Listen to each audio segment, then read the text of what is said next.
Engineering Economics, 경제성 공학, After Tax Analysis, 세후 분석 동영상 강의입니다. 네, 스승의 날을 맞아서 제 기억에 남는 선생님들 얘기를 좀 해보도록 하겠습니다. 뭐 제가 이제 학교에 와서 교직을 한 지는 이제 10년 차고, 그 전에도 뭐 강사 같은 걸 했으니까 그때는 사실은 강사라는 거를 되게 강조했었어요. 이건 또 얘기를 할 기회가 있겠지만, 우선 그러니까 제 말은 아직도 제가 선생님으로 스승의 날에 뭘 받는 입장이 되는 게 조금 어색하기는 한데, 반대로 제가 학교 다닐 때 선생님들한테 뭐 그렇게 좋은 학생이었냐면 그건 잘 모르겠습니다. 뭐 성적은 좋았으니까, 아마 또 시끄러웠으니까 주목은 많이 받았던 것 같은데, 선생님들이 바라는 어떤 그 성품의 학생은 아니지 않았나, 뭐 그런 좀, 창피함도 있고요. 아무튼 제 기억에 남는 선생님 중에 한 분은, 우선은 그 중학교 때 과학 선생님이 계셨어요. 여자 선생님이셨는데, 그때 당시에는 미혼이셨거나 뭐 결혼 초였습니다. 굉장히 이제 나이가 어린, 제 기억에 고2 때 저의 과학 선생님을 해주셨던 걸로 기억합니다. 왜 기억에 남느냐면, 그때 제가 그 카이스트, 대전에 있는 카이스트를 가고 싶다는 생각을 막연히 하고 있던 나이였고, 그러려면 과학고를 가야 된다라는 얘기를 어디서 들었는데, 제가 굉장히 시골에 있었기 때문에 그게 어떻게 가능한 건지를 전혀 모르고 이제 혼자 난 그런데 가고 싶어 라고 이제 허풍을 떨던 꼬마였습니다. 뭐 어떻게 잘 풀려서 과학고도 갔고, 카이스트는 못 갔지만 그렇게 잘 지냈는데, 그 당시에 이제 제가 그런 소리를 하고 돌아다니니까 과학 선생님인 그 선생님께서, 김현희 선생님으로 성함을 기억하는데, 책을 한 권 추천해 주셨어요. 여러분도 아는 책일 것 같은데 여러분은 잘 모를 수도 있겠습니다만은, 베르나르 베르베르의 개미라는 책이 있습니다. 개미. 이 책이 이제 그 당시에 이제 굉장히 유행했는데, 91년에 출간되었고 93년 6월이니까 대전 엑스포 때잖아요. 그때 제가 이제 중학교 때 소풍으로 대전 엑스포를 보러 왔었으니까 정확히 그때인데, 뭐 1부가 있고 2부가 있는데 1부가 훨씬 재밌고요. 요게 이제 개미와 인간이 소통을 하는 무슨 장치가 만들어지고, 그래서 개미의 입장에서의 탐험과 인간이 이제 개미와 뭐 이렇게 소통하면서의 탐험과, 이게 벌어지는 SF 소설입니다. 이 책을 저한테 이제 추천해 주시면서, 네가 카이스트에 가고 싶어 하니, 그리고 과학이라는 것에 관심이 있다고 하니 이런 책을 좀 읽어봐야 되지 않겠니? 그리고 뭐 독후감이나 뭐 이런 걸 쓰려면 이런 쪽을 좀 생각해 보는 게 어떻겠니? 실험도 해보고, 뭐 그런 일종의 진로에 대한 어떤 충고, 조언을 해주셨던 첫 번째 선생님이셨어요. 그 전에 선생님들도 물론 다양한 얘기들을 해주셨지만, 좀 과감하게 적극적으로 이런 걸 해봐야 된다, 이렇게 해라 라고 좀 눈앞에 들이밀어 주셨던 분. 지금 생각해보면은 제가 성적이 좋았던 편이고 하니까 선생님들이 아마도 얘는 뭐 알아서 할 거니까 라고 생각을 하셔서 제가 자유롭게 뭔가를 하는 거를 이렇게 기다려 주셨던 분들이 많았겠지만, 사실은 그 14살, 15살 중학교 때의 저는 굉장히 게으른 마인드를 가지고 있었고, 머릿속이 그렇게 복잡하지 않은 상태였기 때문에 좀 대책이 없었기 때문에 막연했던 편이었거든요. 많은 학생들도 지금도 그럴 텐데 그럴 때 누군가가 적극적으로 눈앞에 뭔가를 이렇게 들이밀어 주면 그렇게 되는구나, 저런 게 있구나, 이런 생각을 할 수 있는 거구나 라고 좀 생각이 트여지는 그런 경험이 됩니다. 그런 효과가 있죠. 그걸 이제 처음 좀 알게 해주셨던 분이 아닌가 생각을 합니다. 지금도 가끔 제가 학생들이랑 상담을 하거나 이야기, 상담이 아닌 공식적인 자리가 아닌 비공식적인 이야기를 할 때에도 비교적 다른 교수님들보다는, 물론 저보다 훨씬 더 상세한 이야기를 해주시는 교수님도 많이 계시지만 비교적 제가 좀 섣부르다 할지라도 과감하게 무언가를 던지려고 하는 편이긴 합니다. 이런 걸 해라, 놀지 말고 해라. 그런 이유는 만약에 자기가 본인 스스로 생각이 있는 학생이라면 제가 제시해 주는 게 자기한테 안 맞고 불필요한 거라고 하면 알아서 걸을 것이고, 그러지 않고 별 생각이 없는 좀 공백이 많은 블랭크인 학생이라면 그때의 저처럼 누군가가, 특히 선생님이 좀 진지하게 무언가를 제시해 줄 때 그게 계기가 되지 않을까라는 생각이 있기 때문입니다. 갑자기 그 선생님이 생각나서 얘기를 좀 해봤고요. 여러분들한테도 좋은 선생님들이 많았으면 좋겠고, 그것과는 별개로 아까 추천해줬던 개미라는 소설 한번 읽어보기를 바랍니다. 굉장히 재밌습니다. 자, 이제 이번 단원에서 우리가 세부 분석을 하기 위해서 용어들을 좀 정리를 해야 되는데, 약자 용어들, 그리고 손익계산서를 우리가 이번 학기엔 다루지는 않아요. 근데 뭐 손익계산서를 여러분들이 뭐 재무나 회계에서 이제 공부할 기회가 생긴다면 그때 쓰는 용어들이 우리가 계산을 할 때도 똑같이 쓰이기 때문에 그 개념들을 좀 간단히 살펴보도록 하겠습니다. 첫 번째는 gross revenue예요. 총 수입. 이거 총 매출, total sales랑 비슷합니다. 정확히는 gross revenue는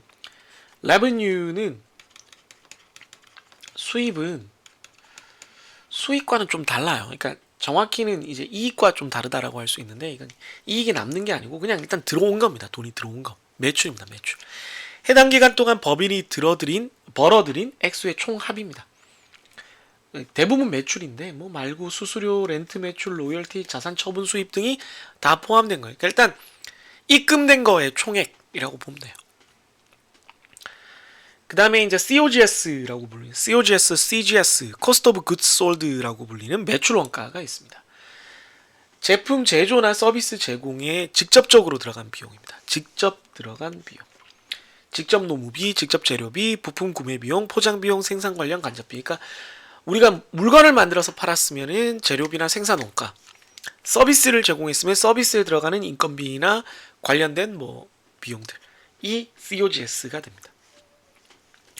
그럼 요것만 달랑 빼면은 우리가 기본적으로 어떤 이익, 소득이라고 불리는 총소득 혹은 총이익, GI, Gross Income 혹은 GP, Gross Profit 이라고 불리는 게 됩니다. 보통은 GI를 많이 써요. GI. 보통 여기서부터 출발해요. GR에서 COGS를 뺀 GI부터 출발합니다. 얘들은 개념상으로 여러분들이 알아두는데 그냥 뭐 빼고 시작해도 되긴 합니다. 왜냐면 이건 너무 명확하기 때문에. 왜냐면 이건 입금이 된 거고 이거는 출금이 된 거죠. 돈이 바로바로 나갔을 거 아니에요. 그럼 일단 내 통장에 남아있는 거는 GI부터 시작해요. GI부터. 그 다음 이제 고려를 해야 되는 게 조금 골치 아픈 OE입니다. Operating Expenses 혹은 Operation Expenses라고 해서 OE입니다. OE.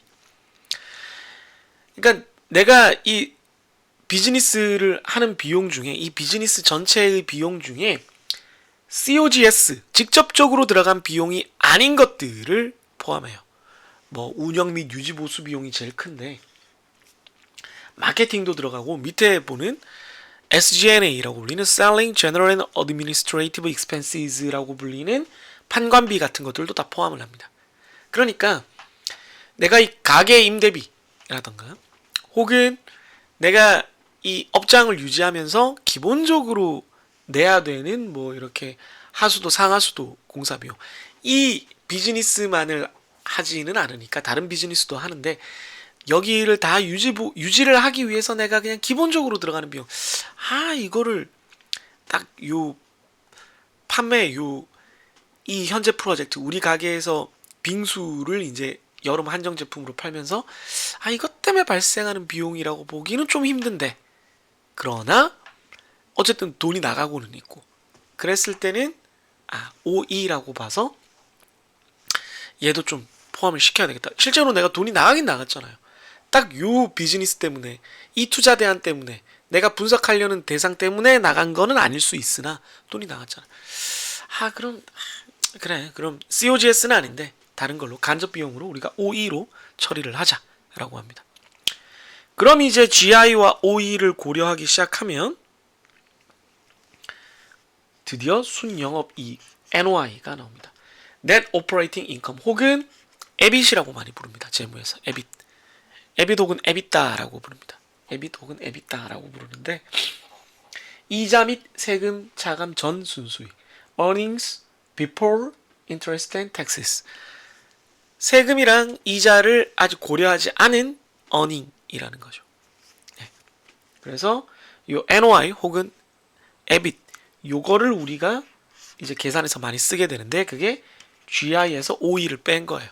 요거 굉장히 중요합니다. 이제 요 단계부터가 이제 요 내용들이 이제 우리가 주로 많이 고려를 하는 거죠. 그래서 다시 한번 얘기하면 GI는 GR에서 직접 비용 COGS를 뺀 거고 매출 원가를 뺀 거고, 그래서 GI를 봤더니 그거 말고도 들어가는 돈이 있을 것 같다. 그게 운영 비용 OE가 되고, GI에서 OE를 빼면 이제 드디어 순영업이, 우리가 이 비즈니스를 해서 이 투자를 통해서 비즈니스를 해서 벌어들인 순수이익이 얼마냐 다 고려된 그게 NOI가 된다 입니다. 아직 남았어요, 용어가. 네, 용어 계속 보도록 하겠습니다.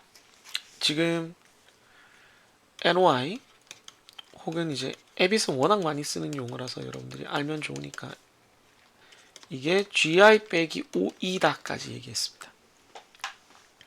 거기서부터 계속 출발했을 때 이제 우리가 세금을 계산해야 되니까 과세 대상 소득을 이제 따지기 시작합니다. 이게 너무너무 중요합니다. 이거. Taxable Income, TI. Taxable Income, 과세 대상 소득, TI, 제가 이 얘기를 정말 많이 할 겁니다. 세금이 부과되는 대상입니다. 그러면 NOI까지 왔는데 거기서 뭘 빼줘야 돼요? 세금 공제 대상을 빼줘야 됩니다. 세금 공제 대상이라는 거, 그러니까 이만큼을 다 세금 내기가 억울하니까 이건 좀 빼줘요. 이것도 어떻게 세금을 내요? 라고 말하는 걸 공제 대상이라고 하는데, 사업 수행에 필요한 것으로 인정되는 비용, 운용비, 감가상각, 이자 등을 빼줘요. 대표적인 게 운용비는 이미 됐고요. 그래서 NOI에서 감가상각과 이자를 더 빼주게 됩니다. 감가상각과 이자, D와 I. 아까 NOI가 EBIT이라 그랬잖아요. EBIT. 그래서 I와 T, 텍스 계산하는 데 있어서 이자도 빼주고, 제가 이거 투자하느라고 좀 돈을 빌렸어요. 그 이자 비용 나가는데 이것도 비용이잖아요. 그래, 영업이익은 아닌데 그러면 세금 계산할 땐 빼줄게, 이렇게 됩니다. 그 다음 투자를 해서 기계를 샀는데, 생각해 보십시오. 이 기계가 쓰면 자꾸 닳잖아요. 기계 가치가 자꾸 떨어져요. 그래? 그것도 좀 고려해 줄게, 이렇게 됩니다. 그래서 과세 대상 소득은 총소득에서 운용비를 뺀 게 NOI잖아요. 요게 요거잖아요. 거기서 감가상각과 이자를 추가적으로 더 빼줍니다. 더 줄어들죠. 그럼 이제 과세 대상 소득이 결정되고, 그걸 가지고 세금, 우리가 보통 인컴텍스라고 부르는 소득세 혹은 법인세, 법인인 경우에 법인세를 계산을 합니다. 세율을 곱해서 해요. 비례해서 부과되니까 과세 대상 소득 TI에 세율을 곱합니다. 근데 세율이 보통 이제 다 누진세를 적용하기 때문에, 그 돈이 내가 이만큼 벌었으면 여기까지는 요 정도의 비율, 여기까지는 조금 더 비율, 여기까지는 이만큼의 비율로 다 모아서 전체가 세금이 돼요. 좀 더 잘 그리자면 내 소득이 이만큼이야. 소득이 이만큼인데 구간이 나눠져 있어요. 좀 이따 예제를 보면 알지만 요 구간까지는 세율이 요 정도예요. 세율이. 근데 그 다음 구간은 넘는 부분에 대해서만 세율이 좀 높아져요. 네. 전체적으로 세율이 높아지는 게 넘는 것만. 그 다음에 더 넘치면 더 넘는 건 세율이 더 높아져요. 그러면 지금 내가 여기를 내고 있으니까 내 한계 세율은 이겁니다. 정확히는 이거분의 이거겠지만 그게 한계 세율이에요. 현재 과세 구간의 세율입니다. 평균 세율은 이걸 다 합쳤더니 평균적으로는 요 정도예요. 평균적으로. 그럼 요게 평균 세율이 되겠죠. 네. 실효세율도 평균 세율이랑 비슷한데 이렇게 누진세 안 하고 만약에 단일 세율 적용할 거면 그냥 세율 하나로 하자. 그럼 평균 세율이랑 비슷한 단일 세율 그냥 딱 주고 계산을 하는 거죠. 그래서 어떻게든 이 세율을 이제 우리가 알게 되면 TI에다가 세율을 적용을 해서 세금 T를 계산할 수 있게 됩니다. 그럼 이제 순영업이익 말고 최종 순수익은 NOP, Net Operating Profit 혹은 NOPAT이라고 Net Operating Profit After Taxes라고 불리는 요거는 과세 대상 소득에서 TI에서 세금을 빼준 게 됩니다. 네. 그럼 이제 이렇게 되고 기업의 실제 수익 현금 흐름이 돼요. 근데 애프터 텍스 캐시플로우랑은 또 좀 달라요. 왜냐하면 감가상각이나 이런 거는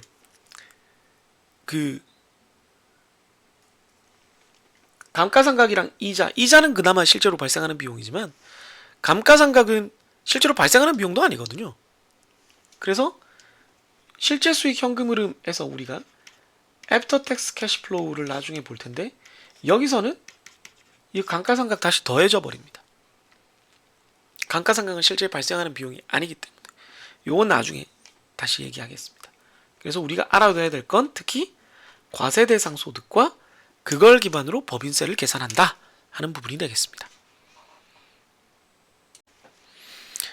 네, 세금 계산을 직접 예제를 보면서 한번 해보도록 하겠습니다. 과세 대상 소득이 4억 원인 개인과 40억 원인 법인의 세금 납부액은 얼마인가? 그러니까 앞에서 GI 빼기 5 빼기 GI 빼기 5E 빼기 감가상각 D 다 빼고 나서 과세 대상 소득이 일단 계산이 됐다라고 가정을 하자는 거죠. TI가 계산이 된 거예요. TI. 그게 개인의 경우 4억 원, 법인의 경우 40억 원이 있다라고 가정을 하자는 겁니다. 그랬을 때 세금 납부액이 종합소득세 세율이 이제 현재 2023년, 2024년 소득분에 대한 귀속이 이렇게 되어 있습니다. 1,400만 원 이하는 6%고요. 1,400만 원에서 5천만 원까지는 15%, 5천만 원에서 8,800만 원까지 24%, 8,800에서 1억 5천만 원까지 35%, 1억 5천만 원에서 3억 원까지 38%, 3억 원에서 5억 원까지 40%, 5억 원을 넘어가면은 지금 4억 원까지니까 이렇게 됩니다. 요거를 실제로 계산하는 걸 보면 1,400만 원까지는 딱 1,400만 원에 해당하는 세금만 내요. 1,400만 원 곱하기 6%를 내고 그 다음 1,400만 원을 빼고도 4억 원에서 1,400만 원 빼도 돈이 많이 남잖아요. 그럼 그 중에 또 5천만 원까지 채울 때까지만 거기까지만 15%를 세금을 내요. 이런 식으로 누진세가 계산됩니다. 이거 실제로 한번 스프레드시트로 보면서 한번 생각을 해보도록 하죠. 여기 보면 과세 대상 소득 구간이 1,400만 원, 5천만 원, 8,800, 1억 5천, 3억, 5억, 10억, 그 다음 뭐 무한대라는 뜻으로 이렇게 해놨습니다.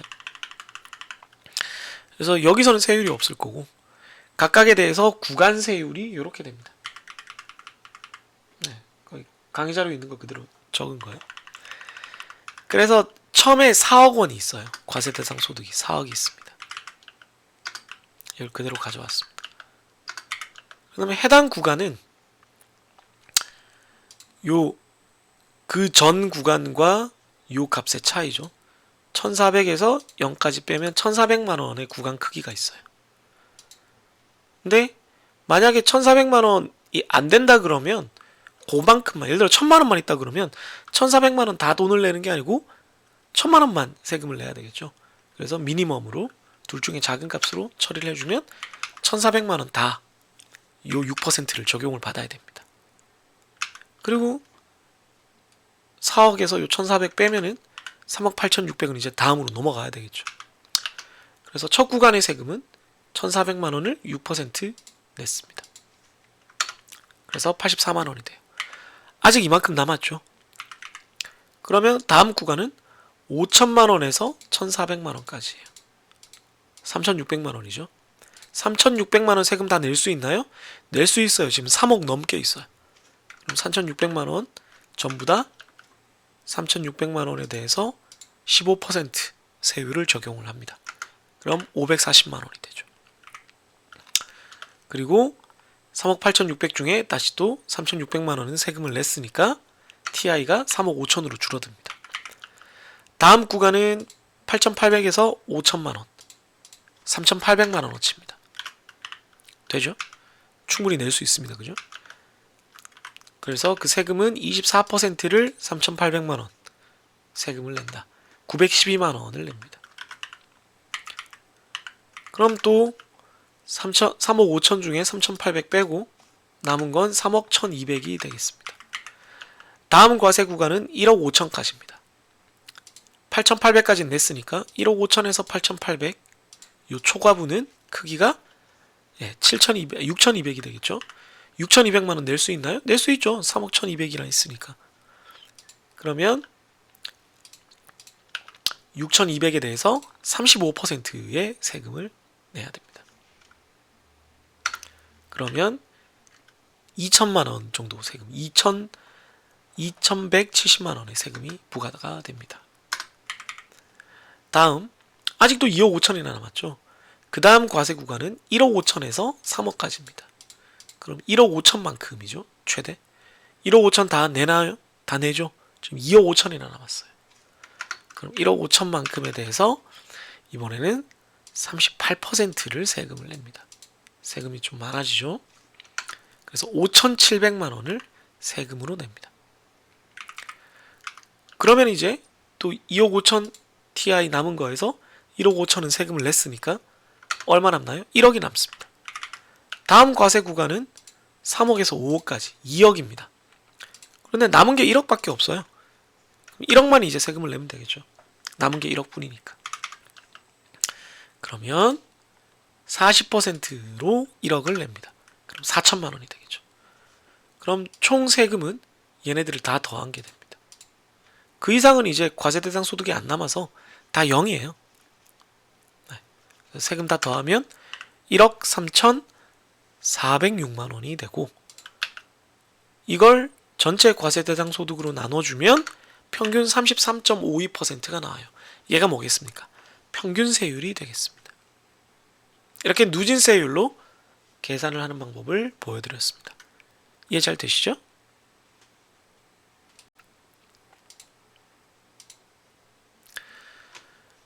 여기 보시면 2억까지 10%, 200억이죠. 네. 200억까지 19%거든요.